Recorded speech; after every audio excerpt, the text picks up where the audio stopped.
Arkadaşlar herkese merhaba. Ateş Böceği yeni bölümünde nasıl izlendi? Şimdi size onun analiz bilgisini paylaşacağım. Özet bölümünde güzel başladı. Yeni bölüme geçişte seyircisini toparlıyordu. Sonra NTV Spor'da maç başladı. Ya şöyle bir şey söyleyeyim arkadaşlar. Bazı yapımların ya kaderinden ya da seyircileri, yani seyirci kitlesi birbirine çok yakın çıkıyor. Yani mesela bu akşamdan örnek vereceğim. Mesela Ateş Böceği bir de Kanatsız Kuşlar dizisi. Bu iki dizi bir de NTV Spor'daki maçı örnekleyerek anlatayım size. Mesela Kanatsız Kuşlar NTV Spor'daki maçtan doğru düzgün hiç etkilenmedi. Mesela oraya hiç seyirci göndermedi. Mesela kaç haftadır hep maçlar oluyor.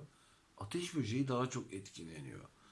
Şimdi seyirci kitlesi ya Ateş Böceği'nin maçlarla çok yakın ya da kısmeti öyle. Onu tam anlayamadım çünkü şundan dolayı söylüyorum bunu. Maç bittikten sonra Ateş Böceği'nin izlenmesi çok iyi bir şekilde yükseliyor. Maç varken belli bir izlenme oranında gidiyor. Ama Kanatsız Kuşlar da o şekilde bir şey olmuyor. Yine kendi genel seyircisini çekiyor. Kendi genel seyircisini topluyor. Ateş Böceği maç bittikten sonra güzel bir şekilde bu bölümde yükseldi. Genel olarak Ateş Böceği yeni bölümünde iyi gitti. Zap yeme oranı çok düşüktü. Yani Ateş Böceği yeni bölümünde neredeyse hiç doğru düzgün zap yemedi. Çektiği seyirciyi tuttu. Bir tek maçtan etkilendi. Yani maçtayken belli bir şer ve reyting oranlarında gitti. Maçtan sonra Ateş Böceği çok güzel bir şekilde toparladı. Yükseliş sağladı.